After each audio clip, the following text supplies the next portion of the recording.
Yes, everybody, welcome back to Football United TV. This is the Football Politics show. We're going to be talking about Messi going to Saudi Arabia without apparently the permission of the representatives, the coaching staff, etc. at PSG. Also, we're talking about Gianni Infantino blackholing the viewing rights of this year's Women's World Cup in Australia and New Zealand. We're delving into that, but you know what's coming first? It's that famous intro.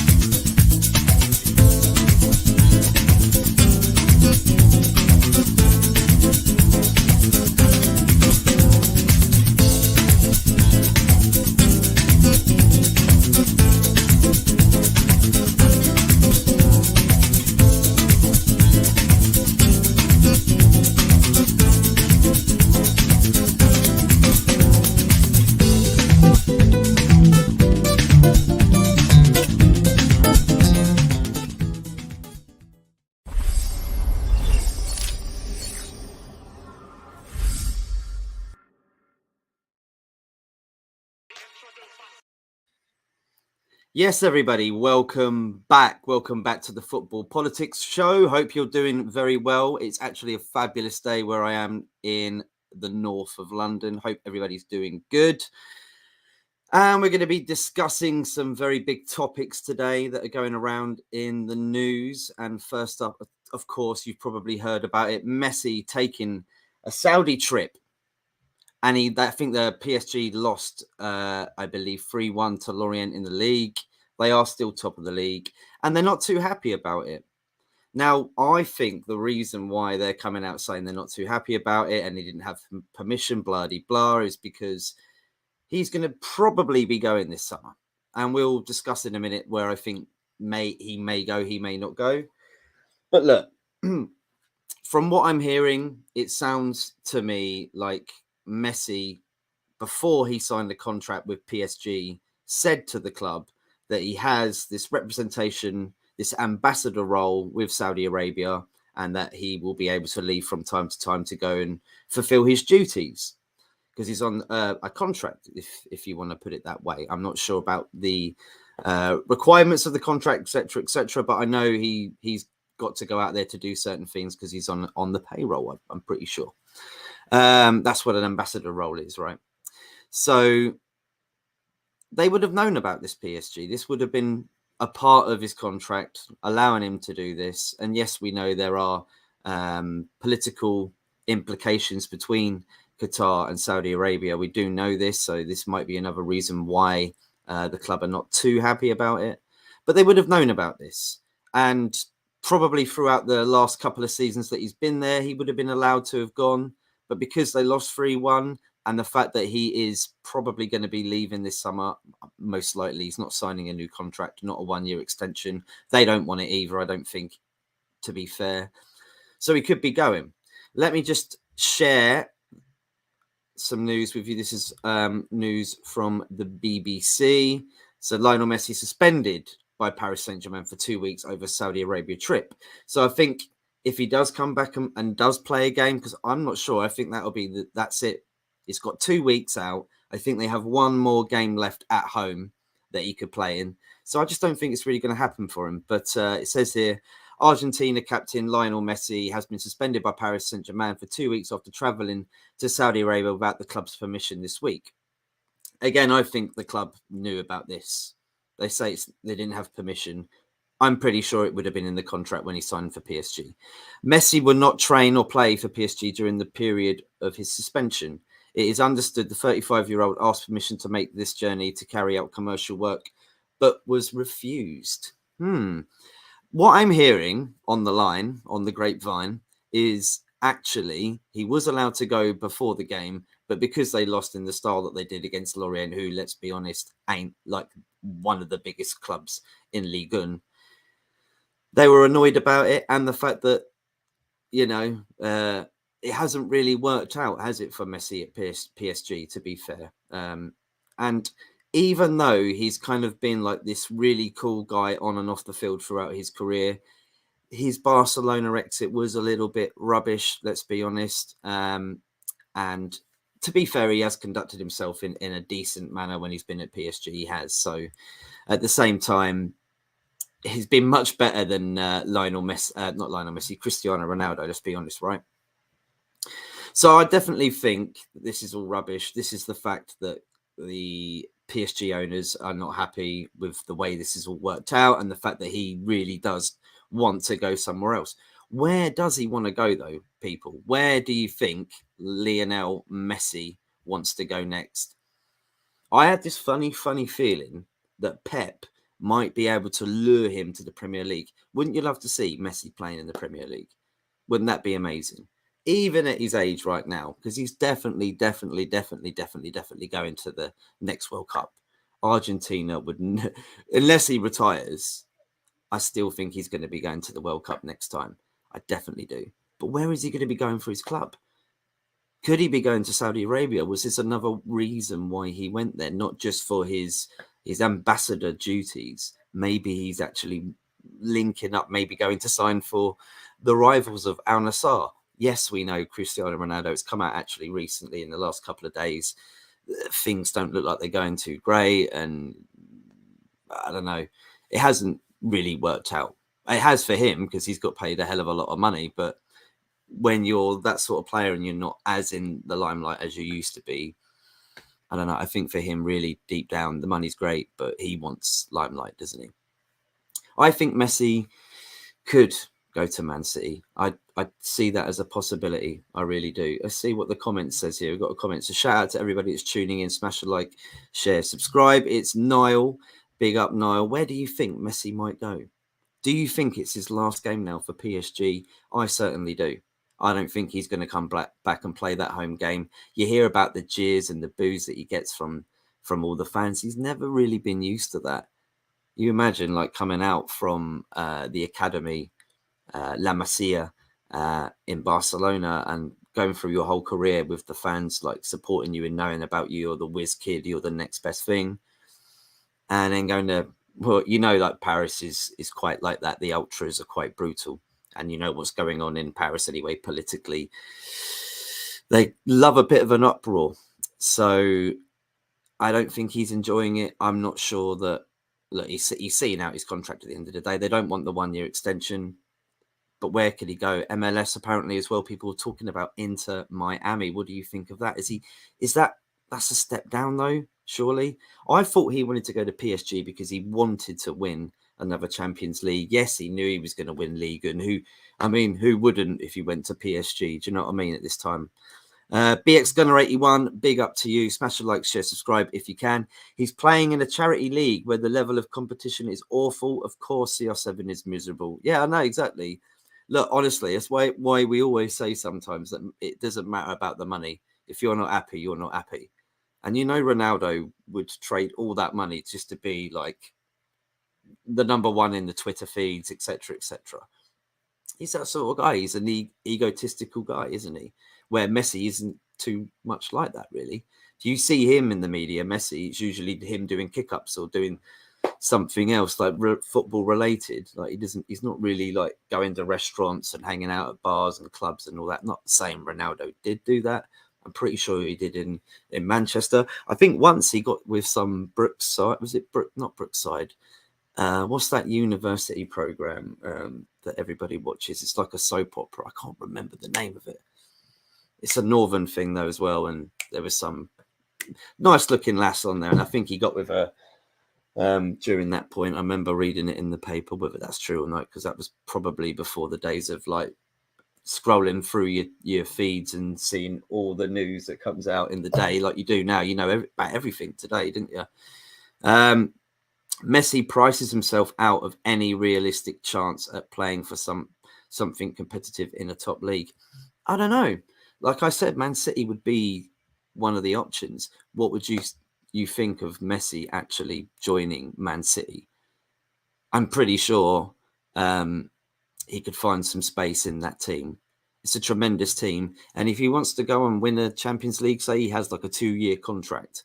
Because to be honest, I still think Messi could play at the top level right up to 40. He might not be that fast and energetic and quick player that we have seen in recent years, but I still think he'd hold a great position in any team, even a holding player. You know, like how Giggs like moved into central midfield at the end of his days, pretty much, and kind of bossed it. I think that could be the same with Messi. I don't think necessarily he has got to squash his career. But you never know. Let's see. Big up, Matt. Yes, I think this is Messi last at PSG, but this is down to money at the end of the day. But wherever he goes to, they be getting a world-class player. Exactly. I still think he's worthy. And there's also news, obviously, about Ronaldo possibly joining Real Madrid again at the age of 38/39.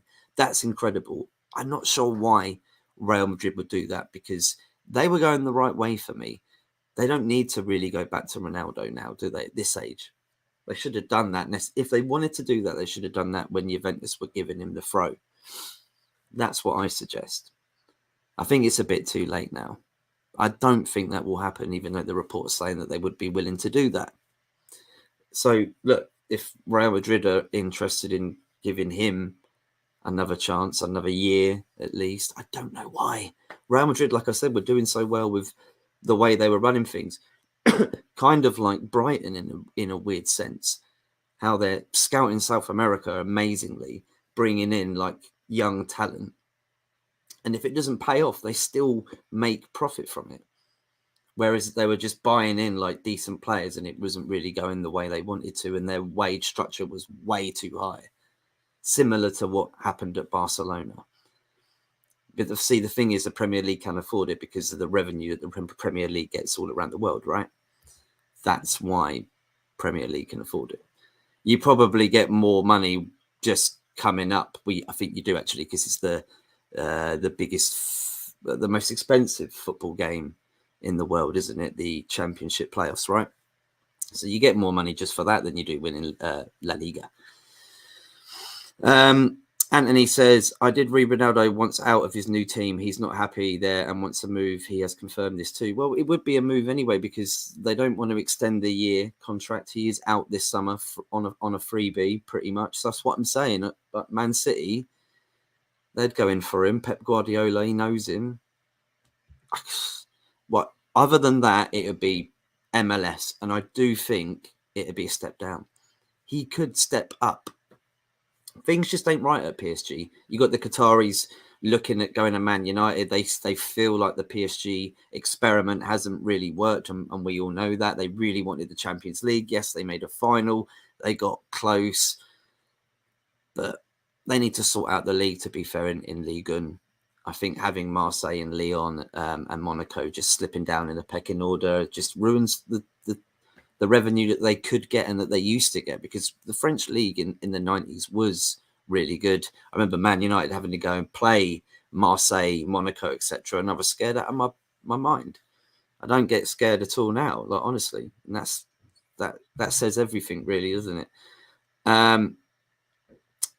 We've done that before.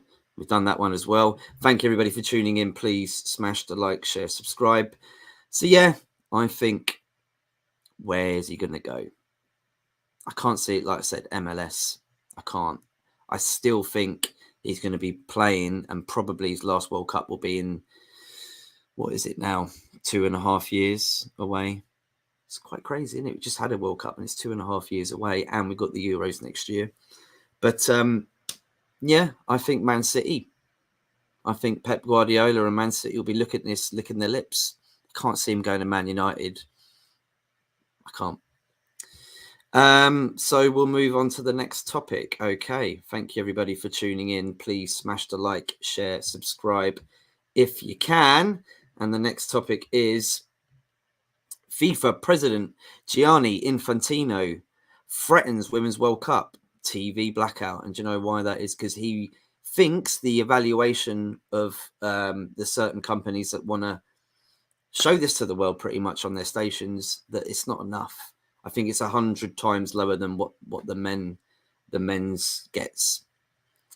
And you know what? I think, Gianni, I think you should shut up. I think you should pull the money out of your pocket that you're getting from the next World Cup and from the money you got from the last World Cup and all the other money you generate from everything else and put it in. Because unfortunately, mate, this World Cup is in Australia/New Zealand, right? So you've got companies in Europe and in America. They're the people that watch it the most, right? You had 1 billion people watching the Women's World Cup last year. What time is it going to be for Europe and America to watch the Women's World Cup in Australia? What are you talking about? 2 mornings, 7 in the morning, whatever. It's going to be really early. You're not going to get the TV rights. It's not the fact that it's women's football. This is what people don't understand. They think, oh, well, it's because it's women's football. It's not. I've just said to you, 1 billion people watched the women's final last time. Tremendous. And you saw how the Euros was. It was amazing, the turnout. And not only that, you saw the Arsenal versus Wolfsburg game. Was it yesterday or the day before? It had about 60,000 people attend it. Semi-final, Champions League. Crazy. It's going places. It has got an audience. But the reason why this hasn't got the audience that the TV rights, the TV companies think it isn't worth it, especially in Europe and America, is because of the times of the games. How many people are going to in England, let's say, because I'm from here, going to get up at like 5 in the morning or so to watch the final? I'm probably not going to do that. I will probably watch it on the replay, like a lot of people will. I mean, even if it was a men's World Cup, it'd be a struggle. I'd have to have gone out on a bender all night and have to like stay awake just to watch it, like you do when you watch fights in Vegas, etc. But this is the reason why, and that is why I think Gianni Infantino, if you ever watch this, which I purely doubt, you should get the money out your pocket. Out of all the money and the profits that you're getting from that, especially from the next World Cup, it's going to be huge. It's in Mexico, Canada, and the USA. And Trump already said you're going to get billions upon billions just for hosting it there. Profit. So why don't you pull that money out and put it into the women's game and help out a little bit? Because you've got to understand that people will not want to buy something that not many people are going to get up in the morning to watch. And that's no disrespect to the women's game. That's just respect to people that don't want to get up in the middle of the night. That's all that is. So do the right thing. Put the money in, and help out the women's game. You say you want to transcend it into where it should be and have equal pay. They should do that. The bid should have been with the original bid of the last World Cup of the men's. It should have been joint together so that the money gets shared for both events. That's all I got to say about that. But let's have a look and see what he said. I'm going to actually share something and see if we can just see him talking about it. It is on the Guardian website, and I hope they won't mind me sharing it. If it gets taken down later, oh well. Who cares, eh? So let's have a listen to what he says. First step at FIFA by increasing significantly the prize money, and our objective is to reach the equal pay situation in the next World Cup. But broadcasters, especially public broadcasters funded by taxpayers' money, should put their action behind their words, because they rightfully criticize football organizations or other sports organizations for not paying equally women and men, or not having the same prize money. Well, we need to generate these revenues, and they should help us, because otherwise we'll simply not sell these rights at these undervalued prices to them. And the European public will not be able to watch the Women's World Cup, which, after the success of the last tournament in France, after the success of the Euro, would be really, really a pity. Right, so that was on The Guardian. Shout out to The Guardian as well. So FIFA's president, Gianni Infantino, has warned that a TV blackout of this summer's World Cup is one on the cards in Europe unless broadcasters there improve on their unacceptable offers for the rights. Like I said, unacceptable time. If you put the World Cup in Australia and New Zealand, how are you going to expect the majority of your viewers from Europe, from America, to get up at silly hours to watch it? How do you expect them to do that? You've got to help out the game, Gianni. You can't just expect everybody to just give you money. We need the money. We need the money. Pull the money out your pockets. You've got so much. It's crazy, honestly. You should look at how much FIFA is sitting on. Speaking at a World Trade Organization meeting in Geneva, Infantino said the bids from the big 5 countries, Britain, Spain, Italy, Germany, and France, were so low compared with the men's tournament that they amounted to a slap in the face. Come on, mate. What you want about? Slap your bald head of the players and all women worldwide. However, the good news for British fans is that FIFA sources are privately conceding that a UK television deal is not a million miles away, and that Infantino's fire is directed more at other major European nations. It understood that BBC and ITV have bid out about 9 million to share the tournament, which starts in Australia and New Zealand on the 20th of July. If you do want to check out that tournament, 20th of July it starts. It's going to be really good as well. You know it's going to be good. Can the Lionesses do something for England? And I'm pretty sure other countries like Brazil, Germany, France, Spain, and America. Don't forget the American team. What have we got here? Oh, by the way, that video, I don't own the rights to that. The Guardian does. And this is just news journalism talking about news. Allow it. So what have we got here? I did read Ronaldo wants out of his new team. He's not happy. Oh, I've done that one. Apologies.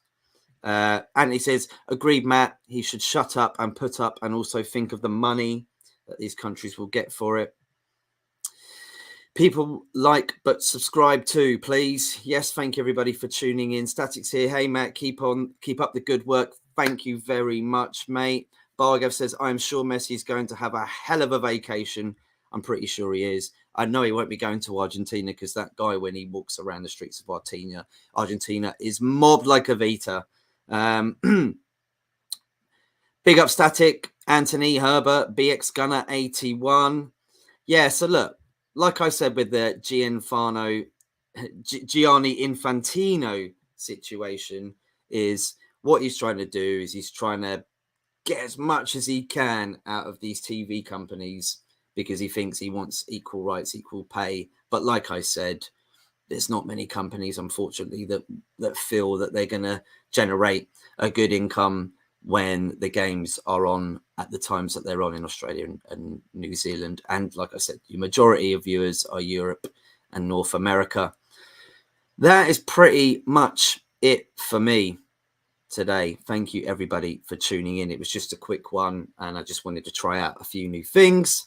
We will be back with, I think Anthony will tell me, Gunners from All Corners this Friday and the Premier League weekend show on Monday. If you do want to join some of these shows, please get into contact with us. In fact,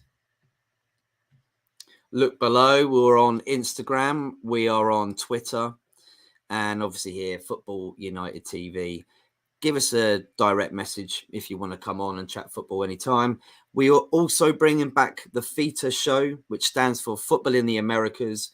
Esteban's going to be joining me. Hopefully we'll get Marley from Brazil on once again.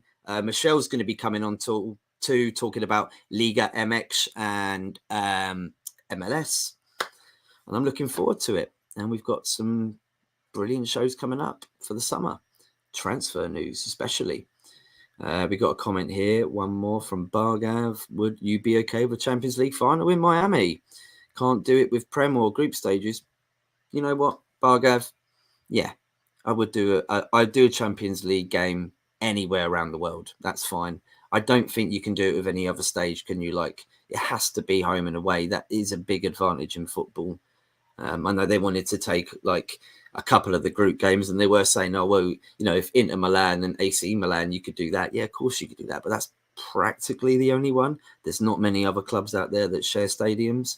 So that's a bit preposterous. So, yeah, the final, absolutely agree.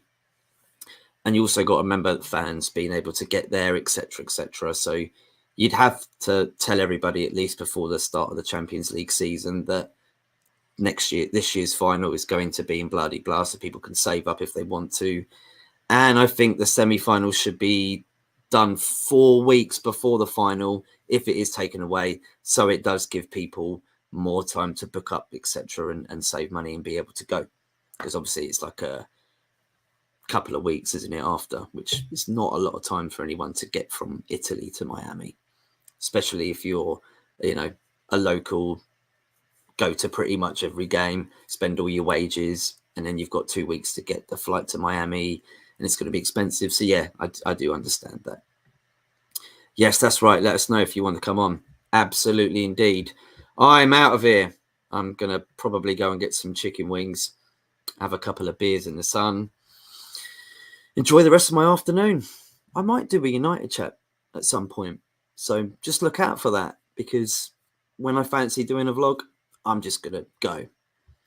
Take care, everybody. Have a brilliant rest of your day. And yeah, if I can find the exit button. Ta-ta.